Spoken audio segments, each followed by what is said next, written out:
Hi everyone. Again, we are talking project manager related interview questions. And today we have a participant who is willing to share his questions, which probably may come in the upcoming interview. And we will explore together and see what we can answer and how we can approach these kind of questions. Okay, go ahead. Go ahead with your questions. Let's start. Okay, first of all, thank you, Saket. And the first question is, how do you work with a lens of integrity? Tell me about a time where you needed to consider different approaches and how did you select the best course of action? Oh God, yeah, this is little difficult. Yeah.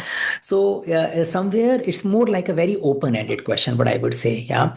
And the idea of integrity is that we need to be very clear that how do you want to present and interpret it. Yeah. So what is your idea of integrity? I think that you can show.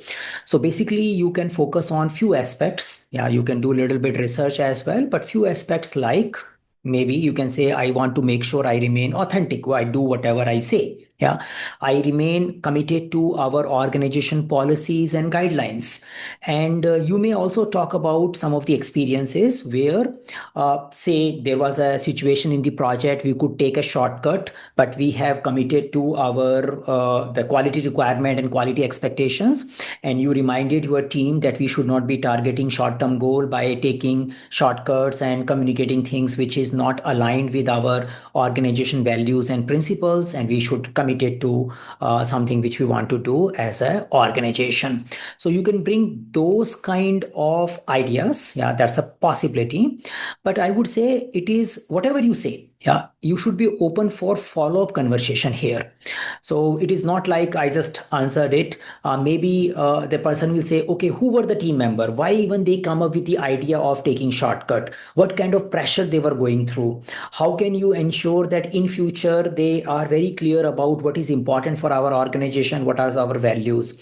So you probably need to have little bit plus minus also prepared. Whatever project you are talking should be part of your CV. It's not like randomly you are bringing the idea and then you define how possibly I can ensure that organization in my project we remain authentic, we remain committed to quality policies, we remain committed to the values which organization is adhering to, we remain committed to our client values, and we really keep our words and we build trust by doing it for each other as well as for our customers. Yeah, that's something I Okay. can think of, but you need to make sure that you match it with your profile. All right. Okay. So when they say, tell me about a time where you needed to consider different approaches. So in this kind of question, in this type of question, like how can we put some scenario, Yeah. something? So the approach which I was talking about, that we were thinking of making a release by hiding the information from the customer because they were pushing for making a release. But then you also show that particular approach was not aligned to integrity. Yeah. So when you are when they are asking you about the alternative and situations, you need to talk about the situation where one option was with integrity and another option was without integrity, and you can focus on without integrity option was looking easy to win a short term goal, but you followed the idea of with integrity where you communicated that we have a difficulty, we cannot make a release because of this quality problem, and if you want to make a release it will take this much time, and if you want to make a release we need to make a release with these quality problems. So you remain stick to the sharing the information, following the organization quality values, building the customer confidence for the long term perspective. So this is how you create the situation out of it. Okay, wonderful. Uh, so the second question is, can you provide an example of a time when you have to admit to a mistake or lack of knowledge, and how did you use feedback or input from others to learn and improve? So this is a good question, and basically whenever we get these kind of question we need to think about what this interviewer is trying to judge. Yeah. Now, most likely, what the interviewer is trying to judge in this particular situation, again, we don't know exactly, but most likely, that how open are you about your overall strength and weaknesses? Are you really open to even consider something which you have done a mistake? Are you open to admit mistake? That's the idea. And the second thing is, what do you do with those mistakes? How do you learn? How do you improve? Are you having a growth mindset, or you believe that I do whatever I do, I am always the best and there is nothing left for improvement? Yeah, that is something they are trying to find out. The another thing is, when I am answering this question, I should not be taking an example of such a mistake which seems to be that you don't even know this. You have done such a mistake. So my mistake should be also of little bit a good quality mistake. It should not be very basic mistake. Yeah, that's also an important element. Now, how do I find good quality mistakes which gave me a learning? Yeah, that's the thing I need to look into my CV. I need to look into my experience and present that. Yeah. So say there could be good quality mistakes focusing on not involving some stakeholders in the early stage, and which results into a rework, and you admitted that this was an oversight, you improved it. That could be a good quality mistake, a serious one, but you can still say, there is a possibility of missing stakeholder at any point in time. And then you corrected it, and you make sure that going forward, you revisit your stakeholder register every month to rethink about, is there anything going wrong? So you did a preventive action to revisit the stakeholder register and keeping your eyes and ears open. That could be one idea, which if it matches with your profile things. The other kind of mistakes could be that you miss recognizing some risks, and then they occur as an issue, and going forward you do a corrective and preventive action to take a proactive risk identification process involving more stakeholder for it. That could be another type of example. The third example could be sometime you end up taking a decision yourself without taking a trust from your team, and then you realize that led to poor engagement from the team, and then you realize I should not be making stakeholder commitment and something based on my own judgment, because I understand that leads to a poor engagement. And then you going forward, you corrected yourself, you always engage with your team, you discuss it at length before you take a decision, because you have learned it is not about deciding fast, it is more about really achieving something which we decide. So that way you need to bring some idea. There is no ready made, and whatever idea you bring in, be ready for follow-up question, be ready to make sure that that thing matches with your CV. Yeah, these are some of the ideas. Okay, great. Then describe how you deal with and manage project escalations. So similarly, bring an experience where you have now, as a project management concept, as a PMP or whatever we do, we know that escalation has to be done as per the agreed upon threshold for escalation. Yeah. So you need to have a clarity that you don't escalate something which is not yet quality worth of escalating, which means you need to handle your problem yourself. But there is also a clarity that if something crosses that particular threshold, you need to escalate. Yeah. So now you may have a multiple levels of escalations also. Some escalations you do to a next level manager, some you do to a second level manager. And depending upon the criticality of escalation, escalation may also follow a different communication protocol also. In some escalation, you need to give a call to the person who is senior to you. In some escalation steps, you probably need to meet them face to face. In some, you may just need to send an email and remind them again after a day that if they have missed that particular email. So depending upon the overall escalation policy, which you identify as a part of governance. Now, if you are focusing on a role which we were discussing, project manager role in the PMO setup, so I think we should focus on having clear understanding of escalation policy as a part of our governance. And you need to demonstrate that I am aware of that particular environment where we had these escalation policies prepared. If you have not worked on them really, so better you create a draft escalation policy for your current project or something which you have done in the past, and then you handle that accordingly. Yeah, you can say this is how I handle. And the same approach, you also make sure you adhere, or you and like empower your team. So team can escalate to you, you can escalate to your management. So I don't know which particular aspect the interviewer might be focusing on. If the interviewer is focusing on team escalating very often to you, you again remind that we need to have an agreement in our team charter or in our team working agreement, that guys, how do we work here, what kind of decision you need to take, you don't have to escalate to me, what kind of escalation you need to use, which particular communication protocol, so I resolve them. And similarly, I need to talk to my seniors based on what the quality of matter in hand, and I handle myself, or I escalate, and I use appropriate levels of escalation. Yeah, so that's a part of, in general, we call it as a part of our governance plan as a project manager. And I need to make sure that if I am a PMO project manager, then all projects are following some escalation processes. Describe your experience, highlighting the experience most relevant to this role. So basically, this role is in the healthcare sector. The Yeah. project manager role is in the healthcare sector. So if this question is describe your experience, highlighting the So experience most what is happening relevant here? to this. Yeah. So whenever we go for interview, we need to also think about what the other guy might be thinking. So what this guy is trying to do, this person who may end up asking this question to you is trying to make his job easy. Now, what is the job of interviewer? They look at a person who is coming, giving interview. They have a job profile in the hand, and they are trying to find out who fits well with it. Yeah, who is the right fit. Now they are giving outsourcing this responsibility to a candidate, and they are saying, "Okay, tell me why you are a right fit." Simple. Yeah. Now, based on how candidate answers, they can probably find out, okay, how well the person is fitting to our expectations. Yeah. So it's a very, very important question. It's more or less that decision outsourcing they are doing to you. Now, how do I answer that? I need to just try to see how well I fit into their profile. So my deep understanding of their job description, my understanding of the organization which they are, like a type of business they are in.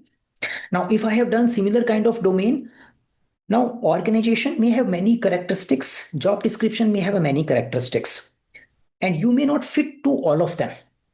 Yeah, you have something which is matching to your experience, and you have areas where there is no match directly, but you show commitment for learning and you show awareness of those areas. Yeah. So the more I can show, the more overlapping I can show, which means the job is asking something and I have an experience or skills in it, the better answer my for the person. But again, the person may not get the perfect fit all the time. They are also looking for someone who might not be perfect fit, but has a attitude to learn remaining things because he has studied about it. So I need to answer this question based on these two parameters. Yeah. So say if a organization is a healthcare, then definitely you talk about your healthcare experience if you have. If you don't have it, then what is the nearest you can do? Probably you can say no healthcare, but I have a experience in regulated environment. Yeah. So because of the healthcare seems to be a regulated environment. So you overlap that. Assuming that is also not there, you may say, I have an experience in working with a global team because your organization is also working in a global team. Yeah. I have an experience of working with the type of tools and communications and dashboards you are expected to use. Yeah. So you find that out. So talk about more and more overlap and talk about the areas which you are committed to learn. And that is something can make you a good candidate for that particular job. Okay, great. Then please tell us about your work experience as a project manager to date and how you would be a good fit for this role. So Why I think are we you covered leaving? that. Yeah. Okay, and if suppose the question is why are you leaving your current position? Because let's say you're working currently as project manager, and then the role in the other organization is also of project manager. So why do you want to leave your current role? So this is a generic question and it's difficult to answer as well. So when I'm answering this question, I need to be very clear about my reasons. But in the process of my reasoning, I should not be undermining the current profile, roles, and responsibility. And at the same time, I need to show the limitation of the current roles and responsibility. Yeah.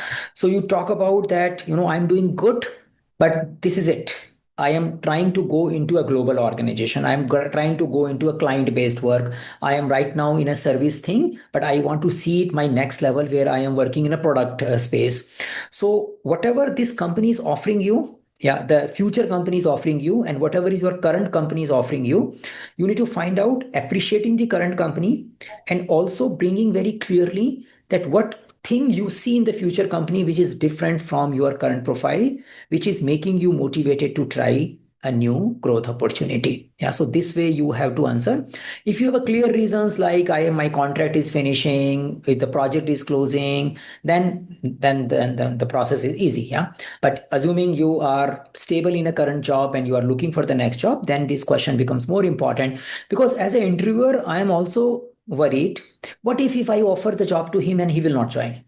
Yeah, what if he joins and he leaves within 6 months? Yeah, so I am trying to judge that when I'm asking this question. Yeah, will this guy really get motivated when he joins us, or he may keep regretting, he did a wrong decision? Yeah, so I'm also trying to judge it. If I see that you are doing great in your current company, I probably will not offer job to you. Okay. So So, the next question is describe a technology project that you managed that had onboarding of clients as one of the major deliverables. so what they are trying to ask here? Yeah, they are trying to ask your ability to manage change. Yeah, so it's transformation and change management, not change control, change management. That is what they are trying to ask. So you need to talk about, like, were you involved in rollout, transitioning, planning, and execution of that? If yes, share with us, because their job, the future target job description may require you to do the change management or transitioning activity. So you need to bring, in a project management, you might have studied the ADKAR model, awareness, desire, and all those things. In a PMP exam, we teach that. So overall, you focus on how you worked with the change, how you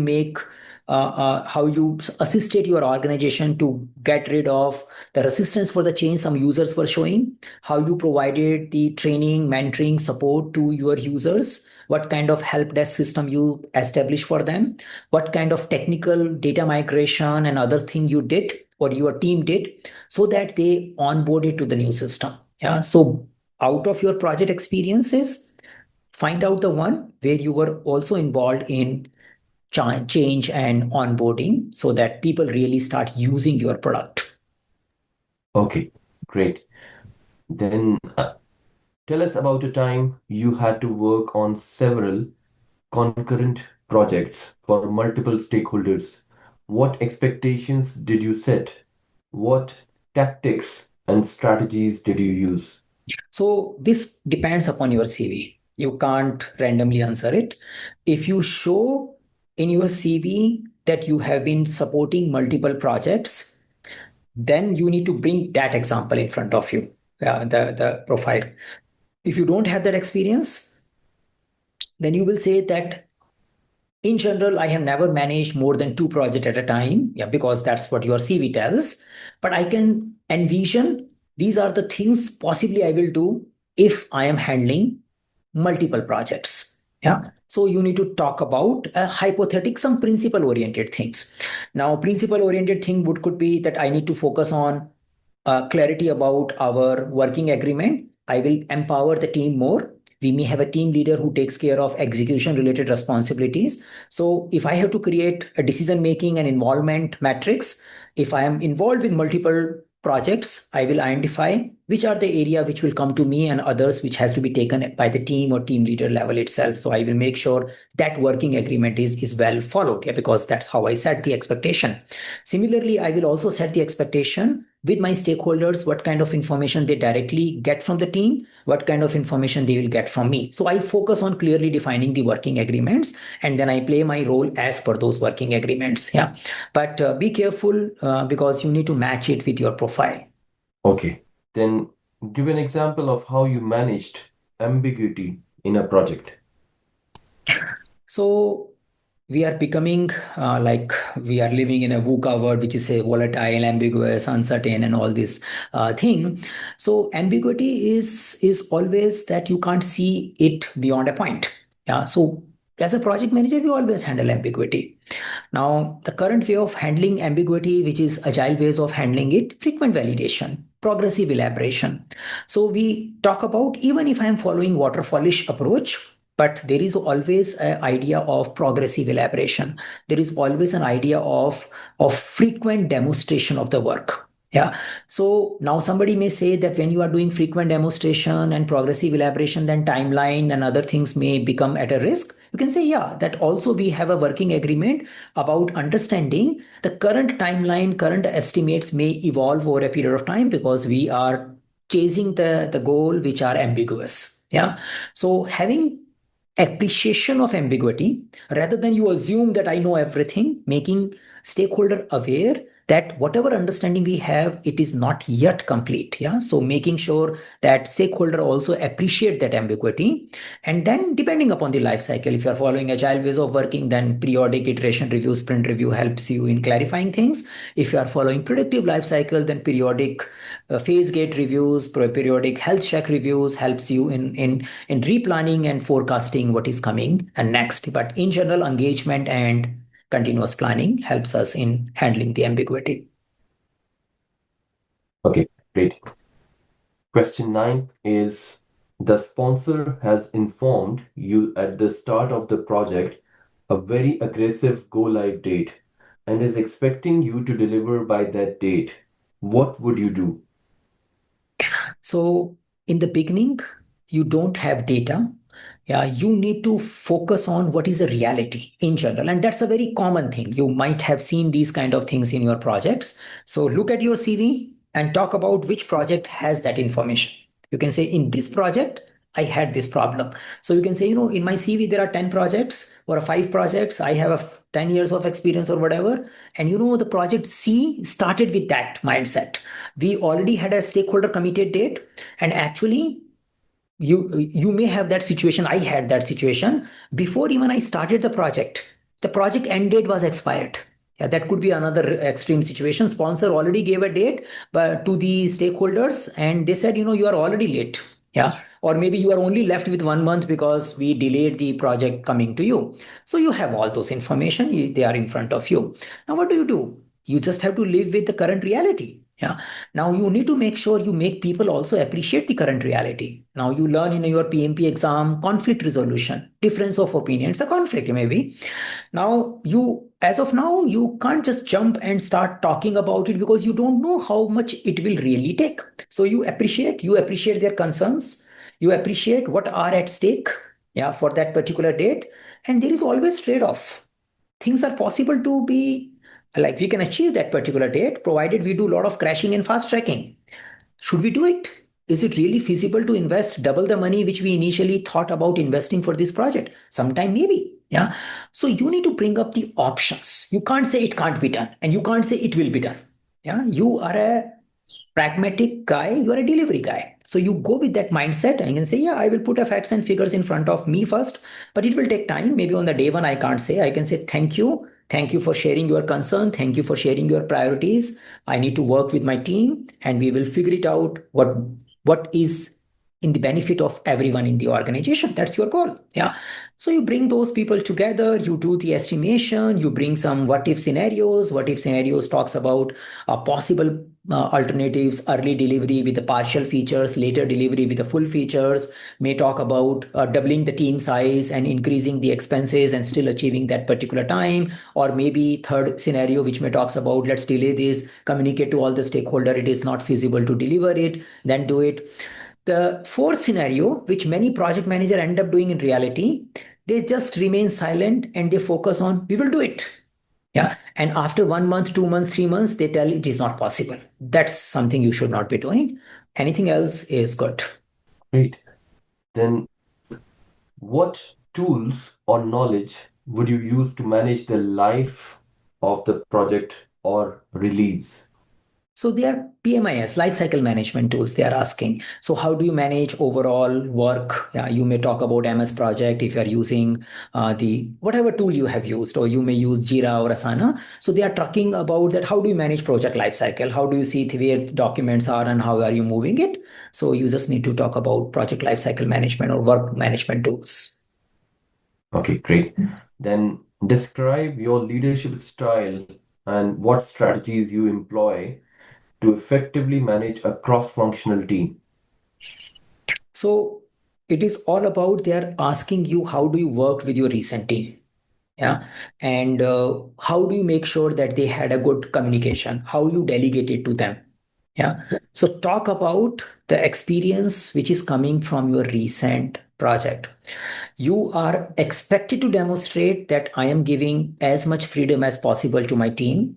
Yeah, depending upon organization constraints, the type of environment you work in, and the type of skills you have in a team. Yeah, you need to have all those factors rather than I theoretically answer, I let my team take all the decisions and I'm only there to facilitate. That becomes little generic. You need to focus on specific, yeah, that this is my team and these are the type of decisions they are authorized to take themselves. We review their decisions every month, so we make sure that if something is going wrong, I correct them, but I don't want to bring dependency on me so that they become better. Whenever we do forecasting, I take input from them. I share the whatever information we have. They are part of requirement gathering. We jointly prepare requirements, and then I share the Excel sheet with my team so that they can put the numbers in the estimation, and then only we forecast. So you talk about how do you engage your team, how they are planning the work, how they are tracking their work, what kind of meetings they do, what kind of meetings are done in your presence, what of the meetings are done by themselves, and where they escalate to you. The previous answer should also connect here. This is something I need to teach, and then I can talk about some of the foundational work I am doing to create a good team environment, like how do I mentor my team, how do I provide one-on-one feedback, how do I set objectives. So I can talk about those training, coaching, mentoring activities, all the people domain you have studied in your PMP exam, yeah, if you have done recently. So you learn all these things. You need to give an example of it from your current project. Okay. Then, with an example, describe how you managed a large, complex technology project end to end. I think this Yeah. is Similar, ambiguous one also. So complexity and ambiguity. Ambiguity is difficult to see. Complexity is it is difficult to predict actions and reactions. Yeah. So if I do something, what will happen next? So usually we handle ambiguity and complexity with the similar tools, which is basically focusing on continuous evaluation, like exploration, continuous progressive elaboration, and continuous validation. So the idea of complexity is we apply holistic thinking, we see the systematic approach, we take early feedback, we do multiple levels of deployments. Why are you doing it? Because we were never clear, will it succeed or not? So out of your project where you had such kind of variabilities, some at least some percentage, and what kind of things you did to validate your technical assumption, to validate your customer expectations by applying various modeling and various validation, you need to show that. Yeah, talk about that. okay. Then everyone experiences failure. Can you share an example of a situation that you considered a failure? I think So similar to this. matching to previous one where you spoke about the weakness and mistake is a failure, and then how you learned out of it. So same idea, you need to be open for it. At the same time, you don't have to have very basic mistake. Bring a mistake which is of high quality, or bring a failure which is high quality, but bring a one where the failure was not because of you alone, it was a systematic failure, but you still consider that I was part of that failure, and then you improve that, and should match with your CV. Yeah, it should be part of your projects which are there. Yeah, because the person may ask follow-up questions. Wonderful.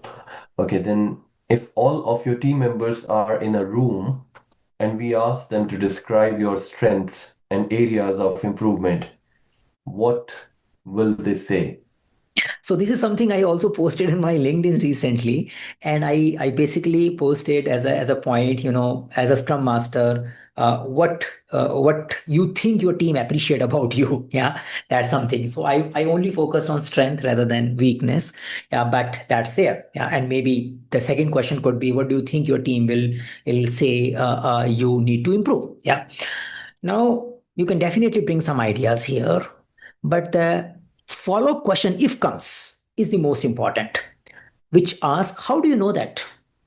You believe my team will say that I am a very good facilitator. Okay, what makes you say that? What are the data input you have which makes you feel that your team believes that you are a good facilitator? Yeah. When you say my team may think that I'm a little aggressive in decision making. Oh, what makes you feel the team thinks like this way? So I need to talk about my strength, weakness, which perceived strength and weakness by my team, but I need to have a clear information. Oh, I occasionally hear these compliments during my retrospective meeting. Yeah.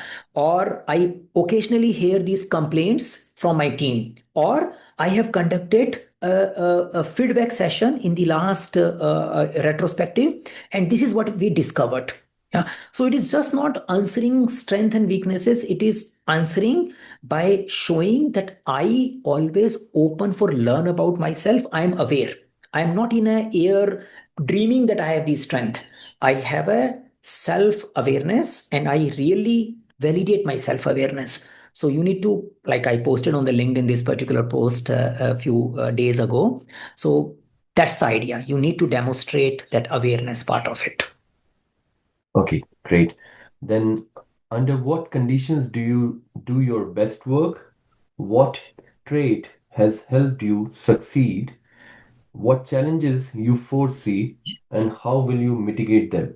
So overall strength weakness only. But here the question is basically focusing on what is your perception about it.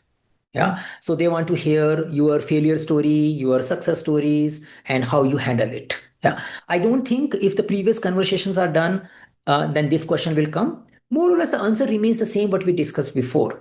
I need to focus on my project. I need to focus on some situations, and I need to focus on what strength I applied there. Few ideas. When I talk about my strength or I solving this problem, I don't have to be too much heroic in nature, where I try to show that, I was the only savior in the whole project team and everyone else was just looking at me and I saved them. Yeah. Then it may give a feeling, then what is your team doing? Have you created a self-organizing team? So it should match with your other answers also, that I create a self-organizing team. I have an empowered team. Yeah. At the same time, it should not also end up into that team is doing everything. I am just there to support them. Yeah. That then also people may say, oh no, this guy may be lucky to have a great team who is taking care of all the problem. He is hardly playing any role. Yeah. So I need to find a balanced approach about such kind of challenging situations and what kind of strength I used, depending upon my context. And I need to give a due credit to other players, thanks to my team, thanks to my management support. And then I need to talk about what I did. Yeah. So I did was also important, but what others supported me in doing it is also I'm appreciating. Yeah. So that communicate that I am always a team player. I'm not the one who solves the problem. Reason being, the delivery role, like a project manager, scrum masters, are enabler role. They are not expert role. They are not like that I alone was subject matter experts. They were stuck in a problem. I solved it. For some other interview that might be needed, but here my skill is how do I enable my team. Yeah. So bring a challenge which is enablement oriented. Bring a challenge, maybe some kind of critical dependency not getting resolved, where my team has done all the technical work, still they are not getting it. Bring a challenge where you had less buy-in from the management about the requirement you are having or the challenges you are having related to your project end date. Bring a challenge where sponsor was asking some critical date and your team was unable to do it. The previous answer could become answer here also. And how you use your negotiation, your communication, your articulation skills, fact-based conversation to make that point happen. So previous answers can get converted into this question answer also with these factors in mind. Okay. Then, please share a project or initiative you led and are proud of, including challenges and how you kept it moving. Yeah. So similar. Yeah. So you need to just match it well. So when you are making your story, you need to match it with the type of projects you are discussing. So when you spoke about your success, when you spoke about your thing, which project was in your mind, that project can become an important element here. In general, what interviewer might be trying to see is what is your definition of success? Yeah. And how do you see that you facilitate that success? Sometimes I am putting a success where we deliver the project on time. This project we delivered on time. Then they understand this is what you consider success. Yeah. If you focus on that we delivered something, we supported the transition of it, users started using it, we faced a lot of resistance, we overcome it, and then it resulted into benefits to the organization. Then they understand that is the meaning of success. So matching to the previous answers, but I need to be very clear, how do I showcase my success? Yeah. And ideally, that showcase of the success should match with the job description and the project expectations. So, for example, the project is talking about transitioning and rollout, then my success should have a critical element of user using it rather than we delivering it alone. Yeah. So I need to define that, and it should match with my current project, which I am having in my CV. Okay. What project management tools or knowledge do you rely on to manage your projects?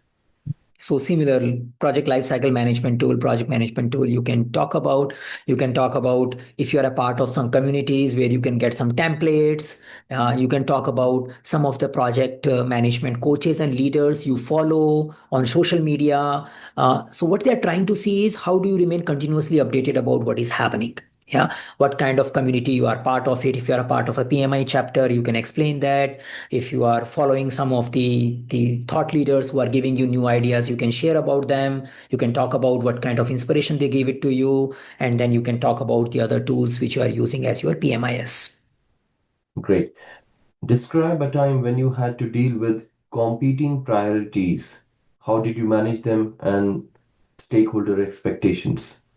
So more or less matching with that stakeholder expectation management, the previous idea. If it is coming, previous idea where the question was focusing on handling multiple projects at a time. Yeah. So handling multiple projects at a time is also managing competitive priorities. That's there because one project over other. It could be a situation which is inside the same project. So depending upon what we have, we need to explain. So overall idea, we always focus on limited resources. You always have limited energy, limited time, and you try to do a best out of that limited time. So how do you prioritize? So you need to have an agreement with the stakeholder what is really important. Yeah, it is not like randomly I am doing prioritization. So I understand my project objective, I understand my organization priorities, and they guide me. So I can talk about for in this project, the customer satisfaction was very critical, the timeline was very critical, and maintaining the team motivation was also critical because we are working in this environment. So by considering these three things, I need to prioritize the situations which are coming in our hand. And I can also talk about who are the contributor who can help me in clarifying those compelling prioritization point so that I can work with them and I can prioritize in a given situation. So you can take any example of prioritizing issue A over issue B for resolution, or risk A over risk B for resolution, or requirement A over requirement B for resolution. So those kind of examples can work here. Yeah. Okay. Are you familiar with Waterfall, Agile, and hybrid methodologies? Share examples where you have worked on these. So that's a basic theory question. You need to Yeah. just talk about based on your experience. Yeah. Okay. Then stakeholder engagement with internal, external groups like the Ministry of Health. Any example or your experience which you can share? So it's all about your project management, stakeholder engagement, assessment metrics, or power interest kind of metrics.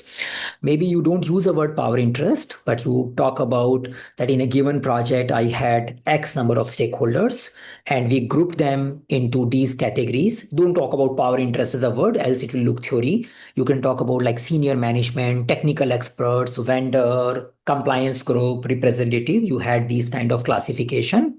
And then you talk about how you develop customized engagement strategy for different groups, like the people who were more sensitive to the powerful, yeah, in a way, and having more impact. You had more vibrant communication process with them. You were always available to them. The people who were not that much influential, you had a periodic newsletter with them. So you need to give that kind of updates. Yeah, but it has to match with some of your project.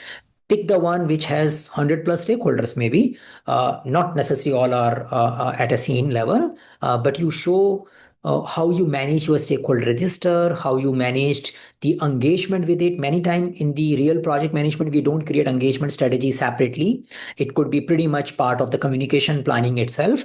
But you talk about other than communication planning, also I had engagement planning, like we had a one-on-one mentoring with our stakeholders. We had a requirement gathering where we involve them.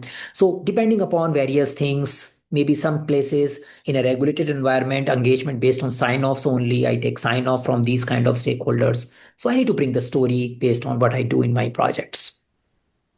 Okay, then if you get this role, how will you make yourself comfortable in the new environment, and what will you accomplish in the first 3 months? Yeah. So it's overall they are asking how you get started. Yeah. So basically you talk about observing things, general things which we have been speaking before as well in our other videos.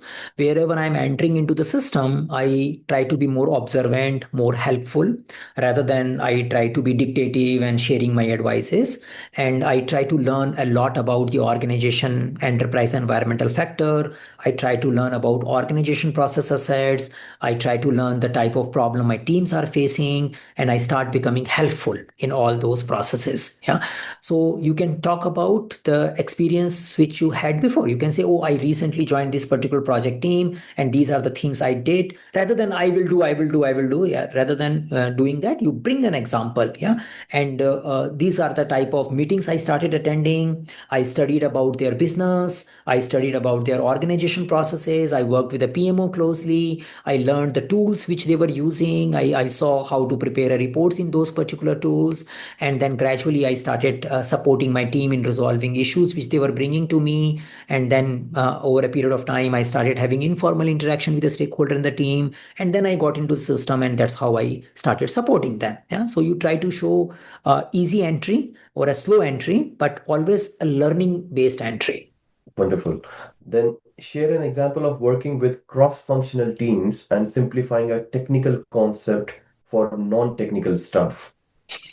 So if you have these kind of things done, you can explain. Basically, what they are trying to find out is that how can you metaphorically explain complex elements? Yeah. So if you have used some metaphors, then you explain them. Yeah. In our PMP content, we talk about metaphors. We have agile metaphors, which are by default like technical depths and all. So, but rather than taking something from a book, yeah, you better take a realistic example which is coming from your project experience. So say yeah, depending upon the context. Yeah, so it's like I used one of the example where we were talking about like electricity distribution. It was a little complex thing, and my team members were not understanding. Even I was also new. So we had a thing that power is coming to a transmission line, and people are consuming it. So it's like a river. It's like a river that multiple things are feeding that particular river, and the river is flowing, and various people are taking water out of it. Yeah, and we need to maintain a river flow so the river keeps providing the water. Yeah, so it's the metaphor. So you can say this is something I use to explain how the frequency is monitored in this was a case where we spoke about the electricity distribution. So something like this, or maybe in my PMP classes, I explain the role of a project manager by showing, like if some farmer hires you to run their crops, and then they expect you to take care of their crops and ensure that you make profit for them, then you are a delivery guy, and then the farmland and the farmer owner is a sponsor. So you use some of the examples from the current project where there seems to be idea which was difficult for your stakeholder to appreciate, or a reverse, there was a seems to be an idea which was difficult for technical team to appreciate because it was complex domain, and how you metaphorized it and effectively used communication which helped people to get started, and then later on they got the real concept also well. Yeah, so you start with that, you don't limit to the metaphor, but what they are trying to see is how well your communication approaches are, and do you understand the complexity involved in communications where people are speaking different languages means different domain expertise. Okay, great. And then what is your 3 to 5 year career plan based on the role of project manager? Let's say if you will get this opportunity to join as project manager, then in the next 3 to 5 years, where do you see yourself? Yeah, again, it's a generic thing. You need to be clear what you want to answer there. Yeah, so what you probably want to show is that you are a stable guy. You are not in a hurry. That's something you want to show. But at the same time, you also want to show that you are learning and growth oriented. So you need to balance. If you show that I want to become a X manager within 3 years, then they will say, this guy is too aggressive, probably not right for us. He will remain dissatisfied. And if you try to show I will be just doing whatever I am doing for next 3 years, then they will also feel that this guy is too passive. He has no spark in him. So you need to find out, and this may change based on the communication you are having with the people, that this guy is looking for more spark or this guy is probably looking for less. So I need to see my default character as well. If I am too much growth oriented, then I need to cool down myself when I'm answering this question. If I'm too easygoing, then I need to spark myself to answer this question so that I can find the balance. Okay. Then what is your approach to manage change in customer requirements, especially at a later stage, like let's say when the development stage is about to get over? With general change control, nothing new. Nothing new from what you have studied in your project management classes. Actually, what new is you need to talk about what you have done. You already have studied change control in the predictive life cycle. You might have already studied backlog refinement in adaptive life cycle. But from the question perspective, it is coming as a change control in the predictive life cycle. So you talk about change request, change board, and all those things. Those words are good, but you need to talk about how we approach the openness in a PMP exam. Also, we talk about you need to be open for the new ideas because these new ideas may spark new growth. So change is not a problem. Yeah. At the same time, I need to communicate what is the cost of change, and I need to make people appreciate what is the cost of not changing. What is the loss of not changing? So loss of not changing and cost of changing, we need to compare both. And whenever loss is high, then the cost, we have to go for it. Now, in a real world, this communication may require contract review. This communication may require stakeholder engagement. This communication may require impact analysis. But ultimately, that's the thing, and may require some board who will take a final call. So you need to talk about how you do it, how you have handled it over a period of time to make people appreciate what is the cost of change and what is the loss of change, of not changing. Great. And then how do you track and report on project progress? What key metrics do you focus on? So your measurement tools, simple. Now I can't give this answer theoretically where I says I will follow earned value management and all. You need to talk about what you do on a day-to-day basis. And it's good if you can find out what expectation they may have based on the job descriptions. So if you see a predictive life cycle, schedule variance, cost variance, maybe. Now, if you have never worked on cost, then you cannot talk about cost variance. So various health checks which you are running in your projects, you need to give a information about it. And you also need to be very clear why you track those matrices.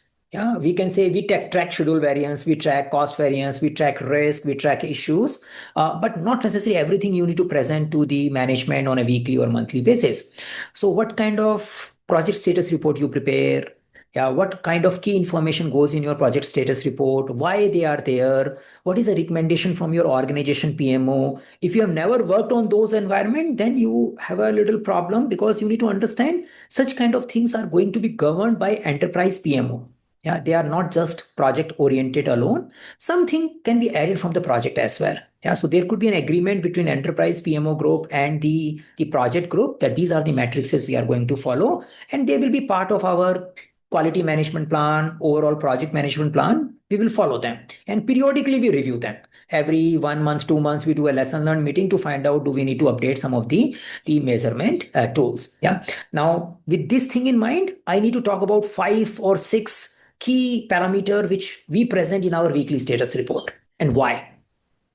So maybe if you are not presenting cost, then why are you not presenting cost? Maybe you tell, oh, we are doing internal capacity based projects. So since everyone is dedicated to this work, we just track effort. We don't track cost as a dollar number. You should have a clarity about it. If you track cost, then what is the mechanism of calculating cost? They can get into that detail also. So I need to just know what is measurement system we are using in our current project. Should be matching with your project description. Okay. And What strategies do you use to keep remote or distributed teams aligned and productive? So talk about the team which is distributed if you have any. Yeah. If you don't have, then the situation is I have studied that these are the principles and practices people use, but since my team was not distributed, I have not applied it. Yeah, that also could be a situation. So pick up the idea from your current project management practices.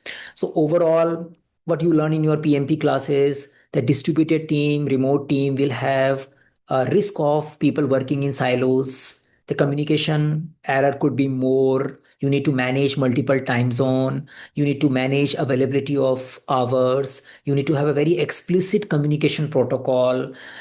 So communication protocol has to be agreed upon in a very clear manner. You may share that if you already have it. During this time to this time in this country, you should be online on the Zoom or in a Meet. During this time to this time, if you have a query, you go and record it in our Slack group or here. So you talk about what kind of communication protocol you are using. You talk about if your company bring people co-located over a period like once in a 3 months where you have an opportunity to connect with each other, or if your company follow a mechanism where people keep traveling here to there. Yeah, so you have one person from this location going to other location guy coming here. If you use these kind of protocol as a part of your organization strategy, use them. Yeah. So maybe in your company they are not doing this effectively in a current company, but whatever they are doing and whatever challenges you are facing, you may have some ideas to overcome them. You can also present them as a possible practices. Yeah, but you should have. If you just don't say that you may just share that this is what I do, but none of the project talks about people spread across different location. They may ask, which time zone you are dealing with. Yeah, what is that person who is in another remote location is doing? What kind of contribution he has, or the person is really critical for the meetings or not? So I can't make just hypothetical answer. I need to look into my project description, and whatever ideas we used, whatever thing you have studied in your project management classes, all are relevant. But I need to convert them into, oh, we use Slack, we use the Confluence page, we use this, we use that. So you need to bring those ideas. Okay, great. Then describe your experience preparing executive level documentation and presentations. So same stakeholder engagement planning. So you talk about what is your stakeholder engagement plan? What was the group called executive? Yeah. So what is executive? It's a group. Yeah, for you. So you had a set of stakeholder and one stakeholder group is called executive. Now you have this executive group. How do you communicate? What kind of information you spend? From where you will send it? From your project status only. So it's pretty much connected. So you have a monitoring, which might be compiling many data. You have a stakeholders who may senior stakeholder who may need summary level information. So you talk about that we do a weekly health check, monthly health check, and then I need to send this information to my stakeholder, my executives on a periodic basis. Or we have a senior management review where I just get a 5 minutes to present my project status, and this is how I present there. Yeah. So usually upcoming milestone, the critical challenges which required escalation, the things which you have achieved in the past duration, these are the usual thing which goes. But in some organization, they have a automated process. You may have a dashboards. Like you may create a Jira dashboard, which is at a team level. Also, you have an aggregation, which is going at a management level. So that if that is there, then you can talk about we have an executive dashboard and these kind of KPIs get pulled there and we show that to our management. So I need to come with that particular explanation. Okay. How do you track benefits realization post project completion? So that is definitely not a project manager question. Yeah, that is a PMO question or a portfolio question. So if you have an experience of that, then only talk. Else you tell, I am involved till project duration only. After that, we transfer the ownership of benefits tracking to our PMO. Yeah. So that is what you studied in your PMP exam. We learned about business domain. We talk about we need to have a benefits identification and benefits management plan. Some benefits which are coming during project duration may get tracked with by me, others will not get tracked. They will track by the business stakeholders. So in my projects, first thing, do I really understand what benefits my project has delivered? 60-70% project managers lack that understanding itself. Yeah. So I need to be clear. What were the benefits and how they could be measured? Were they coming incrementally or they can only come at the end of the project delivery? And if they were coming incrementally, like what role I played to track them or manage them or make sure that we are really producing those benefits. And after the project closure, how do I enable my organization to make sure that they keep getting benefits? So I do a transitioning and sustainment planning. So it's like this. I'm constructing a house. The house is expected to give a benefits to the people. They will have x number of family members living together enjoying their life, and they can save the rental cost and they can have comfort. Yeah, that's the benefits they are expecting. So once you finish the house and hand over to them, they will enjoy that benefit. But as a project manager, I don't go back and check, how well they are using the house after 6 months. Most likely not. Yeah.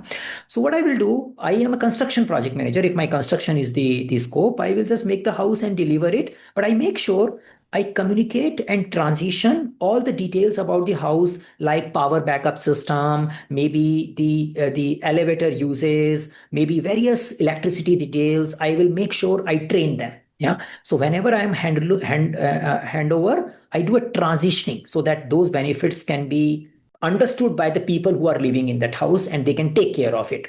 And then I may give a recommendation. Every 6 months, you need to get this thing serviced. If you don't do it, you will not get a benefit for a longer duration. Yeah, so they need to have a sustainment planning also. So my responsibility is I hand over and I give guidance. How can they keep enjoying living in the house? They need to maintain that. Yeah. Now, who will sustain that house? Not me. My job is over. I will go to different project. But who is a benefit owner will do it. So I need to have that understanding. If I have that understanding, this problem is done. Yeah, I need to see my projects and I explain. That's what we learn in our PMP 1010 as well. Wonderful. And I think this is the last question. Tell me about a time you resolved a critical issue close to go live. Yeah. So challenges which you spoke about last time, if you have a challenge which is coming in the situation where project was about to complete, you can talk about it. In general, you need to focus on calmly looking at the issue, involving right stakeholders, not solving the issue alone, but bringing the expert who has a best skill in handling it.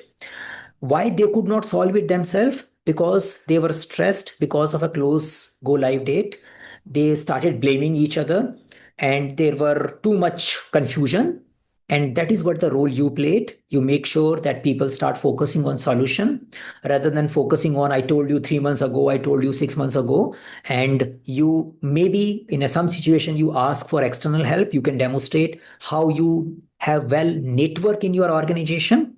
So when things get stuck, you can use your networking and other skills as well. You bring people from outside or people from outside organization, and that also helped your project team people to resolve it. What usually is not a good idea that you try to demonstrate there was a technical issue and then you coded and solved it. Yeah. Until unless you demonstrate very technical competency in the area which you are applying for, then it may not be digestible to the people. You say, what your team is doing? They should be more technical capable than you. Yeah. So I have a role, but I am not the single hero. But I make people perform in a heroic manner, and that is something I do in resolving the issue. So whenever I'm handling the issue, I need to be an enabler, be it a near to go live or before that. Okay. Saket, I missed out just these two questions. What is your approach to identifying and mitigating project risk? So general, yeah. So see, idea is whatever risk management strategies you have learned in your PMP projects and PMP class, they all are relevant. The only thing is you need to talk about your current project. So how do you identify risk? Yeah. And what kind of response strategy, what kind of response threshold you follow? That's what they are asking. So in a healthcare, in a compliance domain, understanding the documents and contractual agreement can give us a good identification of risk. Making sure the subject matter experts get a specific prompt where I remind them to study and point out some of the things, uncertainty which they see in the content. So creating a culture in your team where they highlight uncertain issues rather than they hide it. And having a periodic conversation where you ask them, do you see anything going wrong in your area of the work? Yeah. So that's engagement, interview, subject matter experts. They are applying their expert judgment. These all things you learn from a theory perspective, but here they are coming in the action.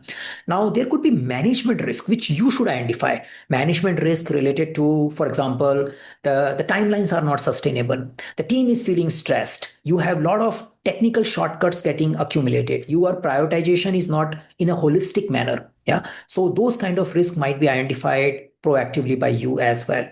So you need to talk about the project where you have done these things and what kind of sources you used for those risks.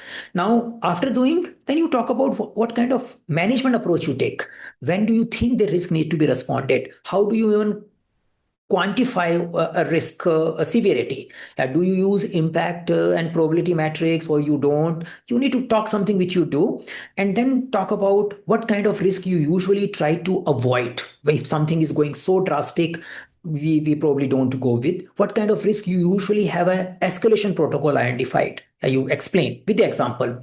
Or what kind of risk you try to just accept, because many things can go wrong. Says, guys, don't worry about them, let's see it how we go. And what are the things which you have done in the mitigations?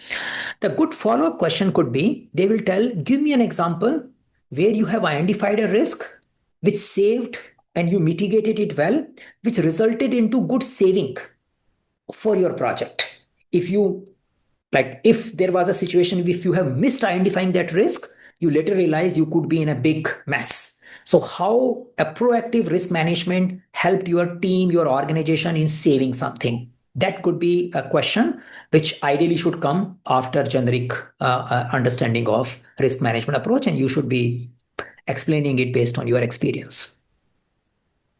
Okay, and then okay, yeah, this is the last question. How do you apply project governance tools like RACI matrix or rate logs or requirement traceability matrix in public sector projects?